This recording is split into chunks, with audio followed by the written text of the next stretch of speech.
Olá, bem-vindos. Estamos de volta para as notícias nesta segunda-feira. Vamos conferir juntos os assuntos do dia. Já está em vigor o novo salário mínimo nacional. Nova tabela prevê o mínimo de 70 mil kwanzas para a função pública. Faltam 3 dias para o Censo Geral da População. Material para os técnicos envolvidos no processo é entregue hoje em todo o país. Feriado nacional do Herói Nacional é amanhã. Não param os movimentos das famílias e dos empreendedores. A cultura angolana está de luto. Morreu Augusto Chacaiá, uma das vozes dos jovens do Prenda.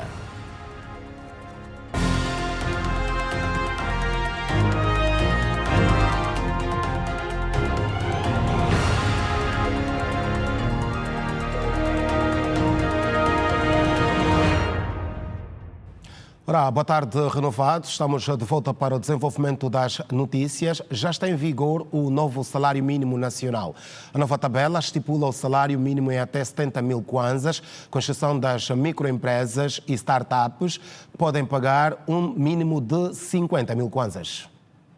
O Decreto 152/24, de 17 de julho, que vigora a partir desta segunda-feira, tem por finalidade atualizar a remuneração dos trabalhadores em contrapartida dos serviços prestados e garantir a promoção da dignidade da pessoa humana à luz das atuais condições económicas e sociais do país. O Ministério da Administração Pública, Trabalho e Segurança Social, através do Diretor Nacional do Trabalho, António Stott, disse em exclusiva à Rede Girassol que a medida deve ser aplicada a partir do pagamento do salário deste mês de setembro. E é para começar a contabilizar a partir deste mês. Nós temos para as micro e pequenas empresas e as empresas iniciantes, e aqui podemos enquadrar também os trabalhadores domésticos, 50 mil kwanzas. A partir deste mês, ninguém poderá pagar abaixo de 50 mil kwanzas, nomeadamente as micro e pequenas empresas, os trabalhadores domésticos e as empresas iniciantes. As demais empresas que não se enquadram nesse primeiro grupo devem pagar, do ponto de vista da remuneração, 70 mil kwanzas. E esta é uma solução transitória, porque daqui a 12 meses todo mundo deverá pagar 100 mil kwanzas. As empresas que não dispõem de capacidade financeira para pagar salários na ordem dos 50 e 70 mil kwanzas tenham uma moratória atribuída pelo próprio decreto, mas deverão cumprir algumas exigências. Mas para tal tem que cumprir um determinado requisitos, por exemplo, apresentar estamos aqui a falar da declaração de não devedor da Segurança Social, declaração de não devedor do Imposto de Rendimento de Trabalho, a projeção dos próximos 12 meses da remuneração, e nós vamos avaliar a oportunidade de conveniência de, pelo menos no período de um ano, poder aceitar ou não um pagamento inferior ao salário mínimo nacional. Okay. Mas nós já recebemos, até sexta-feira, recebemos pelo menos 18 empresas que escreveram para nós a solicitar aqui e fizeram a prova que não tinham capacidade financeira para pagar o salário mínimo estipulado. António Stott admite que o MAPTES por si só não terá capacidade para fiscalizar o cumprimento rigoroso da medida por parte das empresas e pessoas individuais para o caso dos trabalhadores domésticos, daí que vai agir em função das denúncias que forem feitas. O Ministério e a Inspeção-Geral do Trabalho, aqui devemos ser mais realistas possível, não há capacidade para inspecionar casa a casa. Não vai ser isso que vai acontecer. Em função das denúncias, em função das reclamações, aí a Inspeção-Geral do Trabalho vai atuar. Portanto, nós estamos preparados para, sobretudo, estamos aqui a falar dos empregados domésticos, quando houver uma denúncia, quando houver uma reclamação, nós vamos atuar. E para as empresas tem as inspeções regulares que a Inspeção-Geral do Trabalho vai fazer. O decreto estabelece que após um ano, a contar da data de entrada em vigor do presente diploma, o montante do salário mínimo nacional será fixado a 100 mil kwanzas. Angola precisa parar de aumentar o seu estoque da dívida pública, que muitas vezes é contraída de forma compulsiva, de acordo com a opinião do economista Carlos Rosado de Carvalho. Para o economista, a alteração do cenário passará pela elaboração de prioridades na busca de financiamentos. Por outro lado, Carlos Rosado de Carvalho entende que, ao invés de se endividar, o país poderia aumentar a sua base tributária. A dívida pública angolana cresceu perto de 785 milhões de dólares no primeiro trimestre deste ano, período em que se verificou um crescimento de 7% na dívida interna. Por outro lado, a dívida externa encolheu quase 1%, cerca de 340 milhões de dólares menos do que o registado no final de 2023.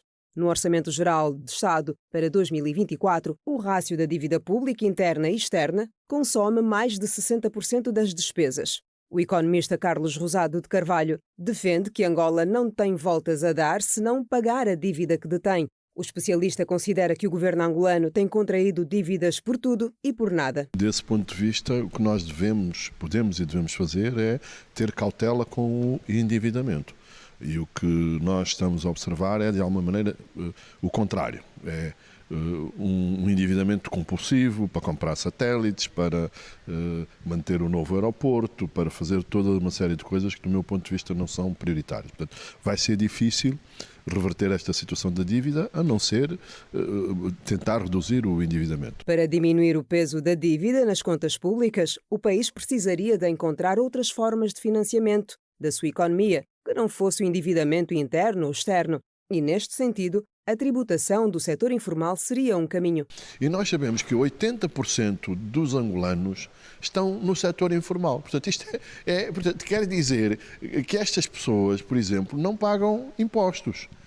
Mas eu não me refiro porque muitas destas pessoas não ganham quase nada, ganham só para sobreviver.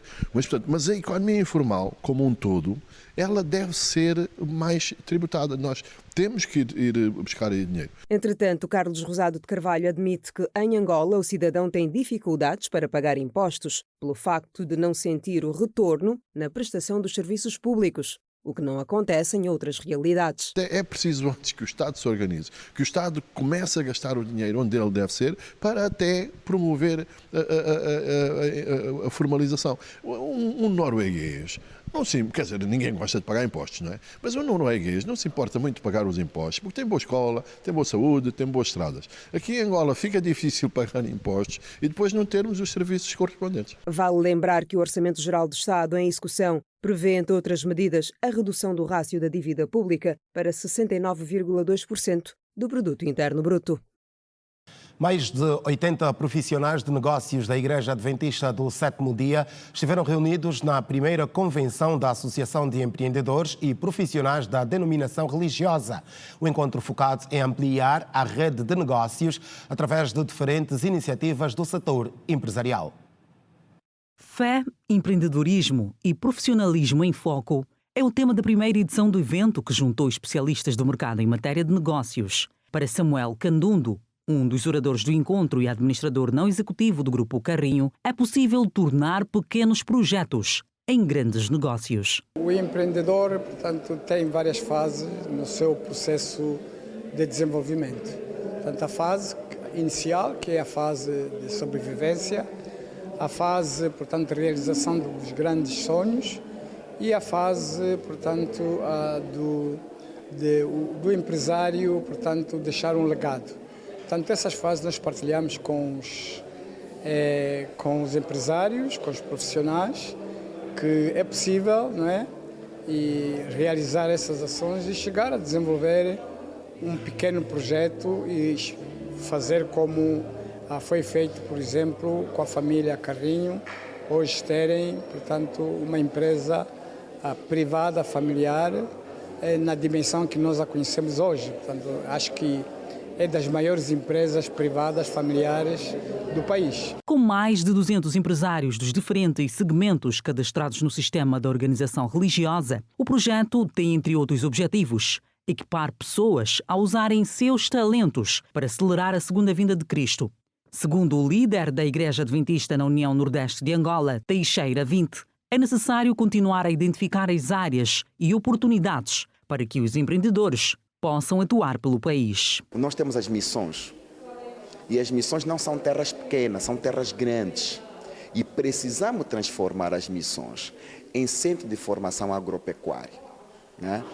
Agronômico, e concomitantemente transformamos também a parte das terras que circundam as missões em fazendas, e essas fazendas vão permitir com que nós possamos aproveitá-las, produzirmos para não somente sustentar as comunidades à volta das fazendas, à volta das missões onde elas se encontram, mas também as comunidades que estão nas grandes cidades. Sabe-se que o maior desafio, e é o projeto da igreja, é nós aparecermos, atuarmos mais nas grandes cidades, onde há a maior concentração populacional. Aí é a nossa grande visão que nós temos. Com abordagens sobre a elaboração do plano de negócios, gestão e desenvolvimento de negócios, homens e mulheres tiveram a oportunidade de apreender através da partilha de conhecimento de profissionais nacionais e estrangeiros. Os nossos empreendedores são muito jovens ainda. Aquilo que eles estão à procura é conhecimento, treinamento constante para poderem se adaptar ao ambiente econômico permanente do país. Por exemplo, eles têm muitos desafios. Principalmente na situação que se está a atravessar agora, não é? Que tende a ser superada, quer dizer, eles têm que estar adaptados, não é? Para poder corresponder aos seus objetivos. Cada um dos empreendedores tem objetivos a atingir, não é? E para isso tem que se adaptar às fases em que se estão a viver, porque se não tiverem essa preparação, muitos são levados a desistir. O evento de iniciativa da Igreja Adventista do Sétimo Dia, que acontece pela primeira vez em Luanda, tem a sua segunda edição agendada para abril de 2025, na província de Benguela. E já só faltam 3 dias para o arranque da contagem dos cidadãos angolanos e não angolanos residentes em território nacional. As autoridades asseguram que até ao fim do dia de hoje, os técnicos envolvidos no censo 2024 vão receber todo o material de suporte ao processo. Faltam 3 dias para o arranque da contagem dos cidadãos angolanos e não angolanos residentes em território nacional. O diretor-geral do Instituto Nacional de Estatística garante que até às 18 horas os técnicos envolvidos no censo 2024 vão receber todo o material de suporte ao processo que arranca na próxima quinta-feira, 19. Fazer a distribuição do material censitário na medida que o nosso desafio é que portanto, possamos, até segunda-feira, ter todo o material nas respectivas províncias. No dia 18, o dia que antecede o momento censitário, nós teremos um workshop de lançamento do momento censitário, após terminada todas as etapas de preparação que deverá acontecer a partir das 20 horas. Para o êxito do censo 2024 estão engajados um total de 79.423 agentes recenseadores que vão, a partir da meia-noite de quinta-feira, fazer a recolha. A partir das 0 horas, iremos começar a recolha dos dados e nós começaremos exatamente às 0 horas, porque nós, do ponto de vista de planificação, começaremos com as instituições coletivas e também os sem-abrigos. E, naturalmente, o período favorável e sugerido, não é, do ponto de vista metodológico, para facilitar este registro, será exatamente às 0 horas. E vamos agora em direto ao encontro do Custódio Jacinto, que acompanha a visita de constatação que o governador de Luanda, que é também o coordenador do censo para a província que é a capital de Angola, está a efetuar por esta altura. Custódio Jacinto, muito boa tarde. Vamos ao resumo desta jornada de campo de Manuel Homem. Alberto Capitão, boa tarde. De facto, já terminou esta jornada de campo que o governador Manuel Homem efetuou nos municípios de Viana e de Luanda, na qualidade de coordenador provincial da Comissão de Apoio e Realização ao Censo Geral da População e Habitação 2024. Em Viana, por exemplo, estão mobilizados mais de 4.600 recenseadores que, a partir de 19 de setembro, deverão começar o processo censitário naquela parcela da cidade de Luanda. O último ponto da visita de Manuel Homem foi aqui na sede do Instituto Nacional de Estatística, onde estão a ser preparado todo o material técnico censitário para que no dia 19 os técnicos possam dirigir-se às instituições coletivas como hospitais, quadras de polícia e ao amanhecer às casas da população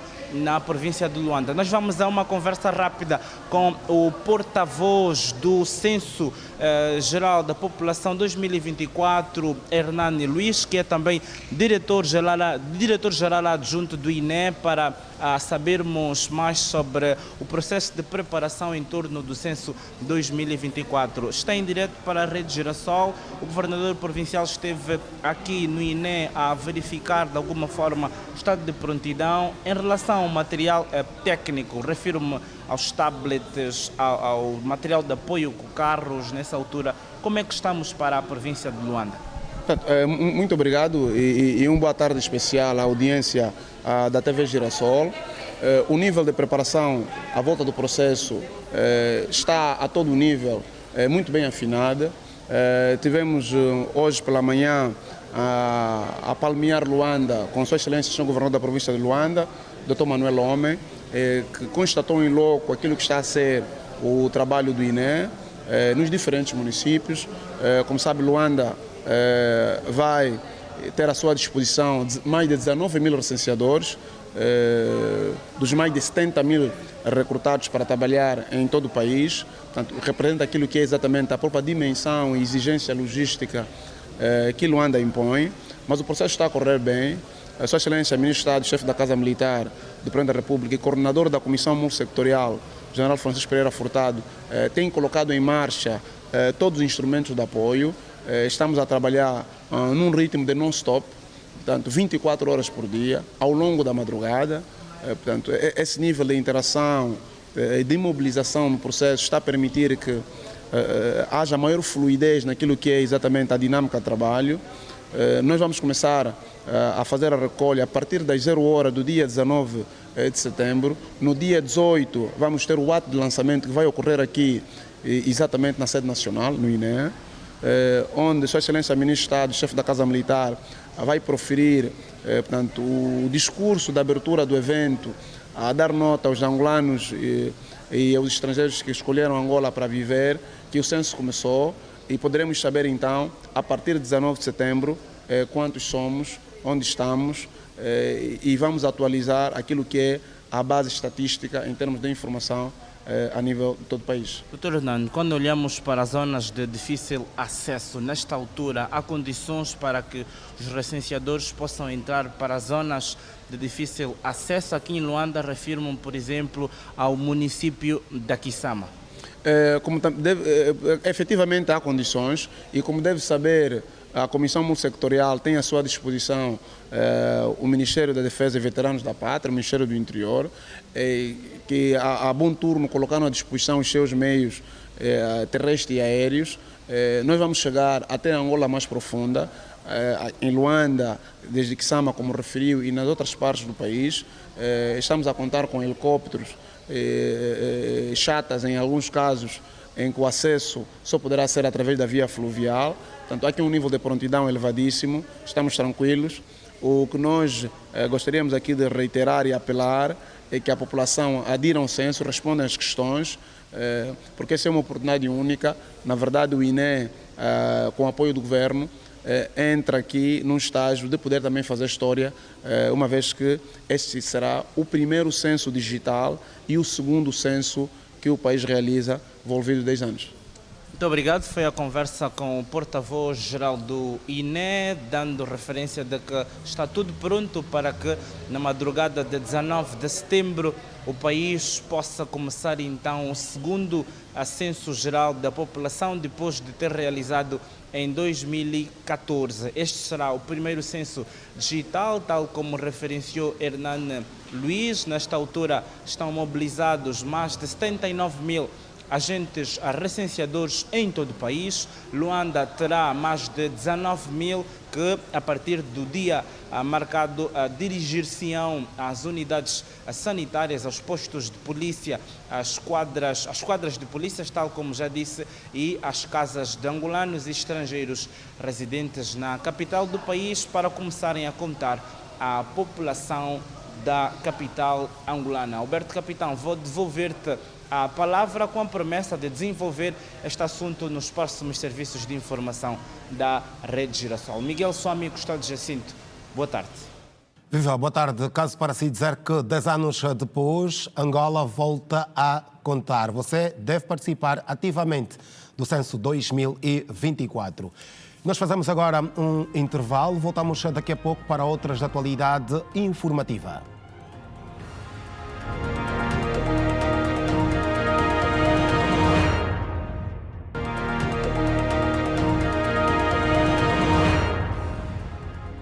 Estamos de volta para as notícias. O Bravos do Maqui derrotou o Saint-Louis Lupopo por 1-0 para a Taça da Confederação Africana.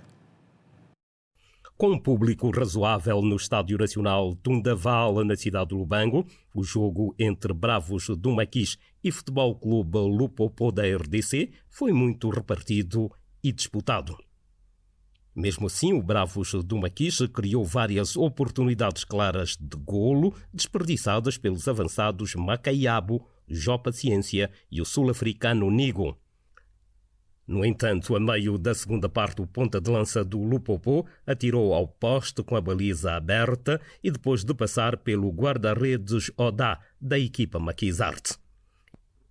E ao cair do pano, aos 96 minutos, Macaiabo rematou para o fundo das redes do Lupopo após falha de um defesa contrário, fixando o resultado em 1-0 a favor do Bravos do Maquis. No final da partida, o técnico da equipa do Mochico, Mário Soares, disse que a estratégia era marcar e não sofrer golos. Aos jogos a eliminar, há uma premissa. E para nós, o que é a nossa estratégia, o fundamental é não sofrer golo em casa, porque os golos têm o peso que têm. Quanto ao resultado final, são aqueles jogos que o seu grau de dificuldade não poderíamos prever goleadas, né? Jogos equilibrados, sabíamos que seria uma eliminatória equilibrada. Nossa estratégia foi sempre termos a posse de bola, embora hoje considero que tivemos algo lento, poderíamos ser mais rápido na circulação de bola, mas tivemos sempre o controle do jogo. Creio que o adversário teve uma oportunidade clara, oportunidade de golo já no segundo tempo. Nós, com uma mão cheia de oportunidade, não fomos tão contundentes naquilo que é a finalização, mas a dinâmica do jogo estava lá, apesar de um bocadito lento, conforme eu disse, um pouco lento, queria a equipe mais séria. Na primeira parte nós poderíamos ter feito 1 ou 2 gols. Já o técnico do Futebol Clube Lupopo da RDC, Mohamed Magassoba, em poucas palavras, disse que a eliminatória está aberta. Disse é futebol, todo mundo vive o jogo, só sofrer só golo, todo mundo vive o jogo, é normal. Estamos perto aí, vamos ganhar. Jogos, vamos se concentrar no próximo jogo aí em casa. Aí a vitória do Bravos do Maqui diante do Saint-Louis Lupopo da República Democrática do Congo. Seguimos a olhar para o desporto e agora o gira-bola, a alegria do povo. O Williette goleou Carmona Sport Clube do Uís por 5-0, com 5 golos de um único jogador. Falamos do avançado Caporal. O Carmona Sport Clube do Uís recebeu o pior batismo ao ser goleado pelo Williette na banheira do Estádio Nacional de Umbaca, no jogo número 5 da jornada inaugural do Campeonato Nacional de Futebol por 5-0.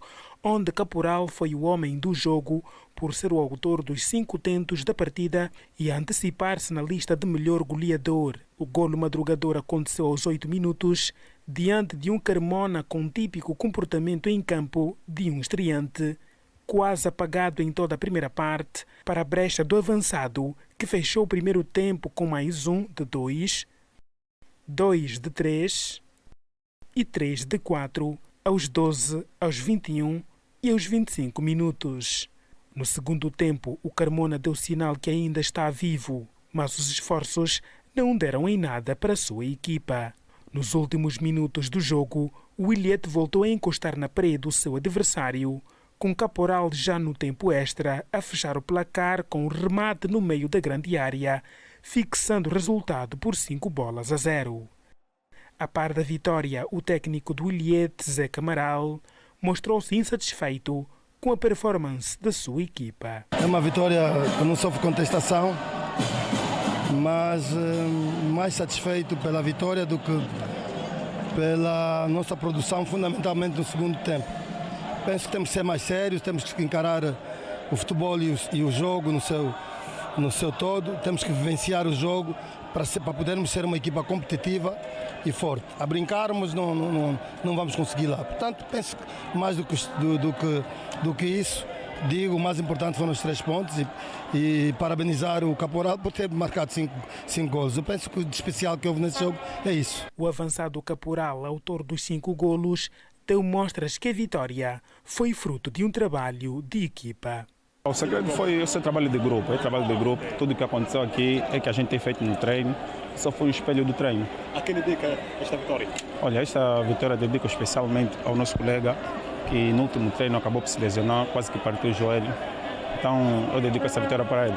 Por seu turno, o técnico do Carmona Sport Clube do Uíge lamentou o mau desempenho da sua equipa nos seguintes termos. Faltou um bocadinho de maturidade da parte dos nossos jogadores. 5-0 também é muito, mas o que fazer? Vamos trabalhar para o próximo jogo em casa, que é o Cabos Corpo. Eu sei que muita coisa tem que melhorar, porque o campeonato é diferente do torneio, mas os miúdos, jogo após jogo, vão crescer, que eu lhe garanto que a resposta que vem aí, a partir da próxima semana, não vai ser boa para os nossos adversários. O que faltou para essa soma de resultados? Bom, faltou maturidade por parte dos jogadores. Temos muita juventude e quando isso acontece nós pagamos caro. Mas eu lhe garanto que o que vem aí para as próximas semanas não é boa para os adversários. 5-0 foi o resultado do jogo da primeira jornada entre o Ilhete Sport Clube de Benguela e o Carmona do Uíge, neste domingo no Estádio Nacional de Umbaca. E do desporto, olhamos já para a política diplomática. A notícia que dá conta da visita do presidente dos Estados Unidos da América, Joe Biden, a Angola, continua a repercutir nos diversos meios de comunicação nacionais e internacionais, depois da publicação da agência Reuters. Até o momento, as diplomacias dos 2 países não confirmaram a realização da visita, que, segundo a Reuters, deverá acontecer depois da edição 79 da Assembleia Geral das Nações Unidas, que iniciou no dia 10 e termina a 28 deste mês. Para o analista de relações internacionais Nkinkinamo Tussamba, apesar de não existir até o momento o pronunciamento das partes, caso aconteça, será uma visita histórica e poderá impulsionar ainda mais a cooperação entre os 2 países. Mas a verdade é que há esta intenção, tendo em conta sobretudo aquilo que é a agenda do próprio Joe Biden. Na verdade, essa visita é para o continente africano e que será de facto a primeira visita para o continente africano, tendo em conta Joe Biden, e será a primeira viagem para Angola, caso isso venha a se concretizar.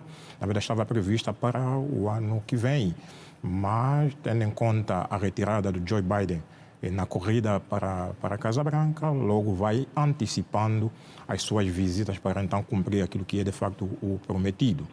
E penso que é uma mais-valia caso isso de facto venha a acontecer, não apenas em termos de história, porque aliás Angola e os Estados Unidos têm de facto uma relação diplomática já há mais de 30 anos. Vindo aqui, com certeza, em termos econômicos, nós teremos de facto vamos ter uma vantagem, porque estamos a falar da maior economia a nível mundial, e não é por acaso que Angola vai de facto se posicionando não apenas com a China, mas também com os Estados Unidos, e a vinda dela aqui. E ali, mais uma vez, isso é importante, a sua questão, Alberto, porque muitas vezes nós recebemos grandes estadistas no nosso país, mas a verdade é que a vida do cidadão comum não muda, ou seja, podemos aqui receber tantos estadistas, mas se de facto a vinda dessas pessoas não se refletir naquilo que é a vida pública das pessoas, com certeza essa visita não significa absolutamente nada. De referir que em Angola os Estados Unidos da América têm interesse específico no desenvolvimento do corredor do Lubito, projeto ferroviário que ligará à costa atlântica a região rica em minério de cobre no interior do continente africano. Esta visita ficou prometida quando o presidente angolano João Lourenço foi recebido por Joe Biden na Casa Branca em novembro do ano passado, assinalando assim os 30 anos de relações diplomáticas entre os dois países. Joe Biden também chegou a afirmar em maio deste ano que planeava concretizar, no caso a visita, em fevereiro de 2025, depois de vencer as eleições marcadas para novembro deste ano, mas acabou por retirar-se da corrida presidencial, sendo substituído na candidatura pela vice-presidente Kamala Harris. Seguimos com a atualidade internacional. Trump está seguro após um homem armado ser preso perto do clube de golfe do candidato às presidenciais norte-americanas. Siga agora a atualidade internacional. O candidato presidencial dos Estados Unidos da América, Donald Trump, foi levado às pressas para um local seguro neste domingo, depois de ser alvo de uma tentativa de assassinato, segundo o FBI. Agentes do serviço secreto abriram fogo depois de ver o atirador que fugiu. O xerife do condado de Palm Beach realizou uma coletiva de imprensa e disse que o atirador estava a cerca de 360 metros de Donald Trump. O ex-presidente, que sobreviveu a um atentado contra a sua vida em agosto, estava passando uma manhã fora da campanha em seu clube de golfe na Flórida. Um caminhão-tanque que transportava gasolina no Haiti neste sábado capotou e explodiu, matando cerca de 15 pessoas e deixou vários feridos graves. Um dos 40 gravemente feridos foi transportado em um helicóptero da Organização das Nações Unidas. O primeiro-ministro Gary Conille visitou o local do acidente na cidade portuária de Miragoane, no sul do Haiti. Gary Conille disse que foi uma situação difícil que experimentaram, pois deixou dezenas de vítimas, muitas das quais ficaram feridas e queimadas. A mídia local relata que a explosão ocorreu enquanto as vítimas tentavam coletar combustível do caminhão-tanque acidentado. Informações apontam que Haiti, com 12 milhões de pessoas, tem lutado contra a escassez de combustível, já que os combates entre gangues dificultam a importação de mercadorias para o país. 5 pessoas morreram num ataque aéreo israelita que atingiu uma escola transformadora em abrigo na cidade de Gaza, segundo a Proteção Civil local, tendo o exército de Tel Aviv justificando que tinha como alvo combatentes do movimento extremista Hamas. 5 pessoas, incluindo 2 crianças e uma mulher, foram retiradas dos escombros depois de aviões de guerra israelitas atingirem a escola no norte de Gaza com 2 mísseis, disse o porta-voz da Proteção Civil de Gaza, Mahmoud Bassal. Segundo a mesma fonte, várias pessoas ficaram feridas, já que a escola abriga milhares de palestinianos deslocados. Era o resumo da atualidade internacional. Voltamos ao nosso território para dar-lhe conta que meninas dos 9 aos 12 anos vão ser vacinadas contra o cancro do colo do útero no mês de novembro. O primeiro lote de vacinas HPV, proveniente da China, já está em Angola. Em novembro deste ano, arranca a campanha de vacinação contra o cancro do colo do útero em meninas dos 9 aos 12 anos. Segundo a ministra da Saúde, Silvia Lutuguta, o primeiro lote de vacinação desembarcado no país desde as primeiras horas desta segunda-feira provém da China e tem a certificação da Organização Mundial da Saúde. Podemos até considerar um marco histórico para o nosso Serviço Nacional de Saúde, setor público, porque pela primeira vez o setor público vai introduzir a vacina contra o cancro do colo do útero no nosso país. Dizer aqui que a vacina é segura e que salva vidas e é muito eficaz, é toma única e que está muito bem estudada. Não tem efeitos colaterais, já temos temos uma população alvo a nível mundial que já fez esta vacina. São milhões e milhões de pessoas que já fizeram esta vacina sem efeitos colaterais. Esta vacina, o fabricante é a China, é de um laboratório chinês, certificado pela Organização Mundial de Saúde. A campanha de vacinação terá a duração de 7 dias e vai abranger mais de 1.500 escolas e, de seguida, vai também abranger crianças fora do sistema de ensino. Também é importante aqui dizer que é uma toma única. A criança é vacinada e fica prevenida para toda a vida. A partir de 2025, esta vacina vai fazer parte do calendário nacional de vacinação.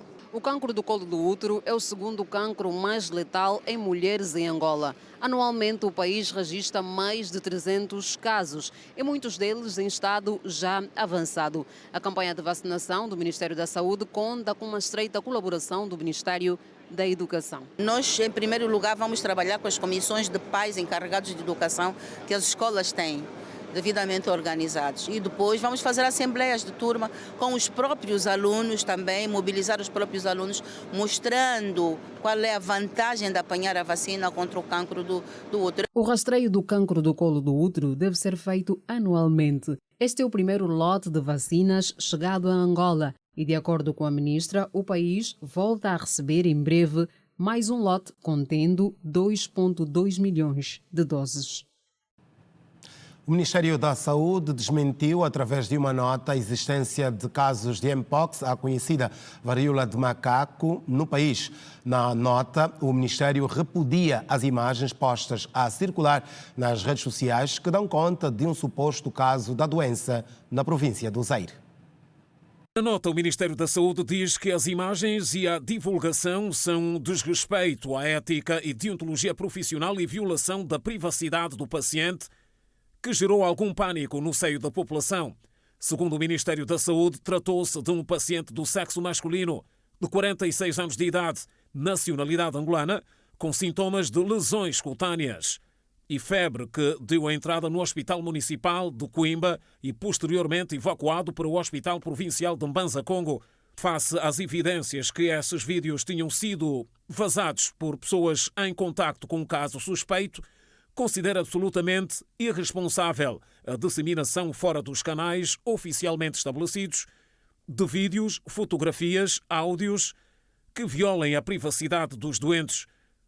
Para o Ministério, atos que ferem gravemente as boas práticas e procedimentos de atendimento de utentes hospitalares merecerão doravante tolerância zero e serão passíveis dos procedimentos disciplinares e outros que se imponham caso seja aprovado que foram protagonizados por funcionários em serviço nas unidades sanitárias. No comunicado, a autoridade reforça que mantém-se em alerta e tudo está a fazer para proteger o país e as suas populações desta doença que afeta 15 países africanos, incluindo 2 que partilham uma extensa fronteira com Angola.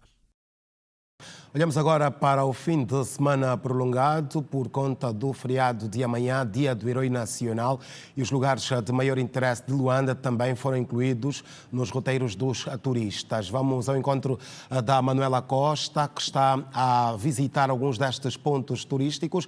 Manuela, muito boa tarde. Vamos ao cenário que se verifica no dia de hoje.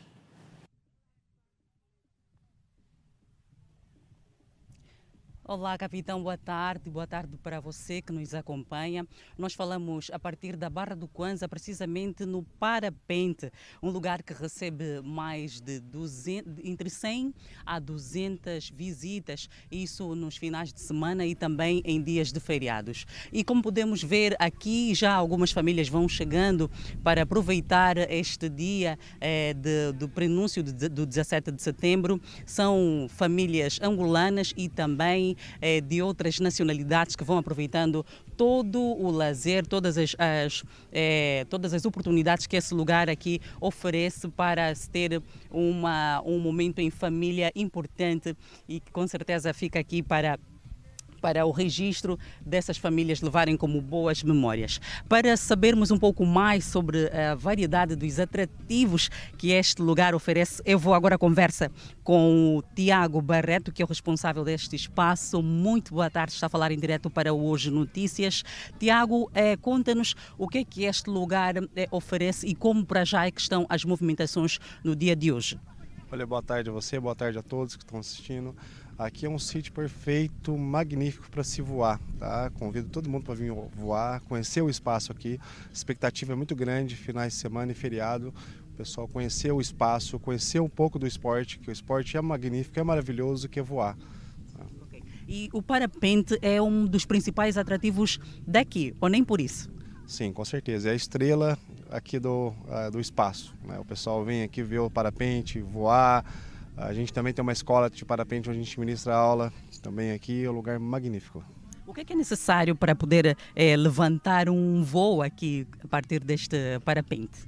Olha, quem tem interesse em curiosidade de conhecer o esporte é procurar um instrutor credenciado para que mostre o equipamento, mostre o esporte, porque o esporte, como eu falei, é magnífico. Há várias famílias também que aparecem aqui, além deste voo que é a estrela que você mencionou aqui, deste lugar. Que outros atrativos é que as pessoas podem aproveitar aqui dentro deste espaço? Além do voo panorâmico, a gente também oferece, tem piscina, tem também a área de camping, a gente tem umas porções também variadas, pode ter certeza que vocês vão adorar vir aqui. Muito obrigada, Tiago. Aqui as palavras de Tiago Barreto, que é o responsável deste lugar, que hoje está aqui a congregar várias famílias angolanas e não só para aproveitar este feriado prolongado que durante o dia de hoje ainda reserva muitas surpresas. E nós vamos continuar por aqui a acompanhar estas movimentações aqui dentro desse espaço e também em outros lugares que com certeza devem estar a receber várias famílias para celebrarem este feriado prolongado. Capitão, por enquanto, estas são as notas a partir daqui da Barra do Kwanza, Manuela Costa e Pedro Suba. Boa tarde. Boa tarde, Manuela Costa, a olhar para o que fazem as famílias angolanas e não só neste dia de ponte, por ocasião do feriado do 17 de setembro, dia do Herói Nacional.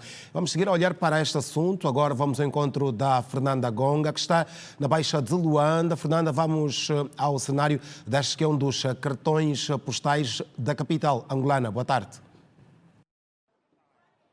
Viva, muito boa tarde a todos em estúdio e também a todos os telespectadores da TV Girassol. Dia de feriado, a Rede Girassol também a acompanhar todo o movimento que gira à volta do perímetro da província de Luanda. E pelo que nós conseguimos perceber, o movimento está mais ou menos razoável e é o que nós vamos aqui ilustrar a partir da Praça do Artesanato, no Benfica, em que já aparecem várias pessoas nacionais, estrangeiras, turistas com interesse em comprar tudo ou mais ou menos uma ou outra coisa que está aqui a ser comercializado. Esta praça existe já há muitos anos e comercializa vários produtos que simbolizam a cultura do nosso país. A destacar aqui tem vários bonés, tem também algumas sacolas, tem também alguns utensílios que podem ser utilizados para decoração. Além disso, este mercado é vasto. Lá atrás ainda estão alguns comerciantes a vender alguns quadros que também podem ser utilizados. Vários utensílios que os turistas aproveitam comprar para levar como ilustração para os seus familiares quando tiverem então de regresso nas suas residências ou nos seus países de origem. Nesta altura nós também conversamos com algumas pessoas responsáveis por esses espaços e disseram-nos aqui que o interesse das pessoas quando vêm para aqui, algumas vezes é visitar o Museu da Escravatura, noutras vezes é conviver um bocadinho, alimentar-se e também fazer travessia. Eu vou agora à conversa com a Maite. A Maite é uma turista também que veio aqui na província de Luanda, mas ela reside na província do Ija já há 4 anos. Ela veio da Espanha e vai nos contar então como é que ela está a viver o seu feriado. Maite, muito boa tarde. Boa tarde. Está nesta altura em direto para Hoje Notícias na TV Girassol. Veio do Ija para viver o feriado aqui em Luanda e vimos que já comprou algumas coisas. O que é que comprou? Algumas coisas, uma lámpara, um arco para levar para a Espanha. Estamos de feriado el fin de semana E o que é que esperas encontrar aqui, além das coisas que já comprou? Vou a mirar agora as telas para roupa, outros artesanatos. Vou a ver. E o que é que vais fazer mais hoje? Além da compra, vai fazer mais o quê? Vamos a ver o Museu da Escravitura. Depois vamos a jantar a Luanda. O que é que mais gosta na província de Luanda ou mesmo aqui em Angola? O que mais gusta na província de Luanda. De Luanda, las playas de Cabo Ledo, Luanda, la isla, toda a comida. Qual é a comida que mais gosta? A comida que mais gusta, muito o peixe, todo muito natural. Tá bom, Maite, nós desejamos um bom feriado para si e também para a sua família. Vamos continuar a acompanhar tudo o que está a acontecer ao longo desse feriado prolongado. Foi então a conversa que mantivemos aqui com a Maite. A Maite vem de Espanha, vive no IJE há 4 anos e está a aproveitar o feriado prolongado, assim como outros angolanos e turistas aqui na capital, Luanda. Nesta altura, é o essencial de informação que nós avançamos e de certeza que vamos continuar a acompanhar tudo e todo o movimento que está a girar à volta de Luanda neste feriado prolongado. A vocês em estúdio desejamos bom feriado e também a si que está em casa desejamos bom feriado. Boa tarde. Viva, boa tarde a Fernanda Gonga, não na Baixa de Luanda, como fizemos menção anteriormente. De resto, Fernanda passou pela Baixa de Luanda, mas neste momento está no Museu da Escravatura, tendo também visitado já o mercado do artesanato, que é muito concorrido em dias como o de hoje, de ponte ou de feriado nacional. Nós vamos voltar a fazer mais uma pausa na informação. Voltamos daqui a pouco.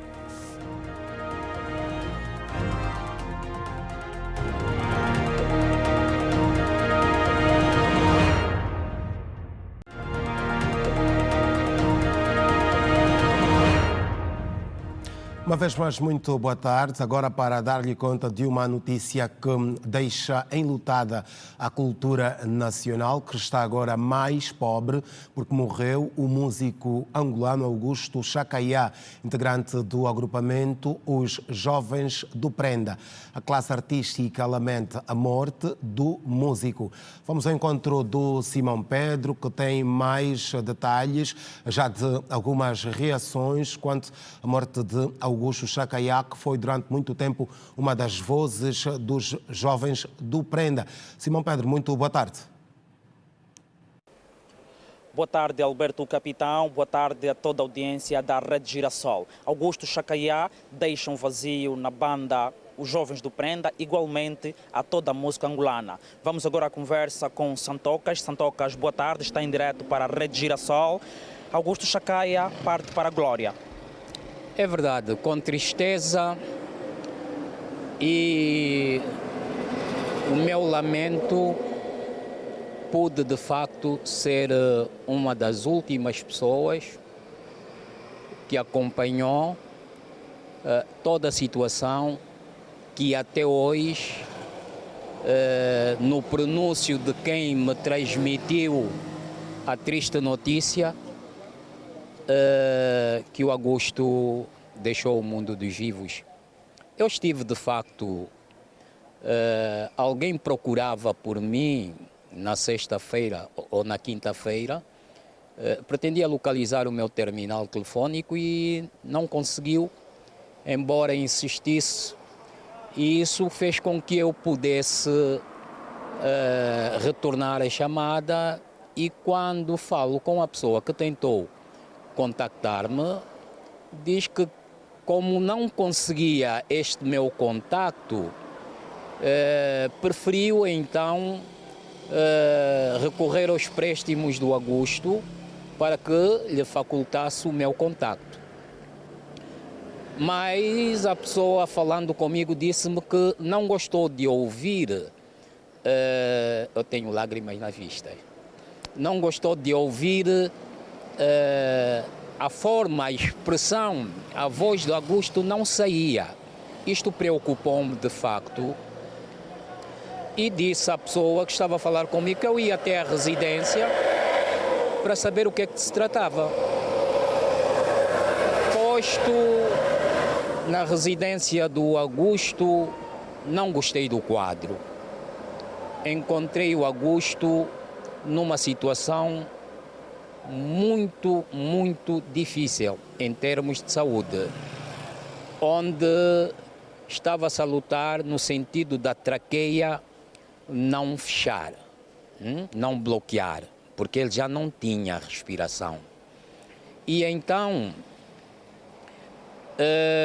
falando com a esposa na altura, eu disse que não estava a gostar do quadro, que era necessário criarmos condições de podermos retirá-lo de casa para levarmos a uma unidade hospitalar. Mas recorreu-me depois a ideia de ligar para o João Andrade, que é o presidente do Grupo Jovens do Prenda. Felizmente atendeu-me na hora e transmiti-lhe a preocupação, na qual também ele, com o sentimento de responsabilidade, disse que era para ter calma, que ia fazer os contactos no sentido de podermos então levar o Augusto para uma unidade hospitalar. Acontece que não foi fácil, porque tínhamos de ter uma ambulância para poder transportá-lo.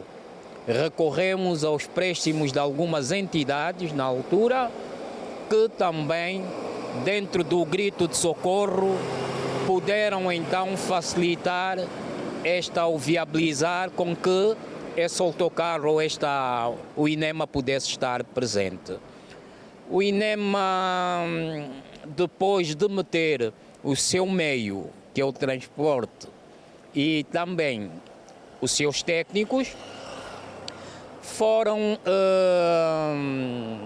vendo que a situação era meramente difícil, porque ele já não tinha praticamente o oxigênio, o percentual de oxigênio que um ser humano deve ter para a sustentação da vida. Foi de facto depois da medição que também tomei conhecimento dessa técnica, conhecimento desta componente, que ele devia, e qualquer um de nós deve ter, no mínimo ou no máximo, 100% de oxigênio no corpo. E o Augusto só tinha 50%. Quer dizer que os técnicos disseram-me que mais 1 ou 2 horas o Augusto estava sem oxigênio e perdia a vida, porque não tinha oxigênio para alimentar o cérebro. É assim que conseguimos, dentro de todas as dificuldades, levar o Augusto até a uma unidade hospitalar, que é a Girassol. Era o essencial. Em Lágrimas Santocas, colega da arte de Augusto Chacaiá, a dar aquele depoimento, o que foi o processo até que chegou o momento da sua partida para a glória. Capitão e caros compatriotas da Rede Girassol, por agora é tudo. Mais detalhes sobre o processo do velório de Augusto Chacaiá você poderá acompanhar aqui na TV Girassol, no Girassol Jornal, a partir das 19 horas. Boa tarde. Boa tarde, Simão Pedro. Com esta notícia aqui em luta à cultura angolana, morreu Augusto Chacaiá, que era o vocalista principal dos Jovens do Prenda. Ele nasceu no município do Bembe, província do Uíge, e começou a dar os primeiros passos na música no palco infantil Palmo e Meio, tendo dado continuidade à sua atividade em vários centros recreativos culturais de Luanda desde 1966. Augusto Chacaiá é autor de sucessos como Papá, Isabel, Longa Marcha e também Samba Samba. Por hoje é tudo. Nós ficamos por aqui, voltamos amanhã com mais informações.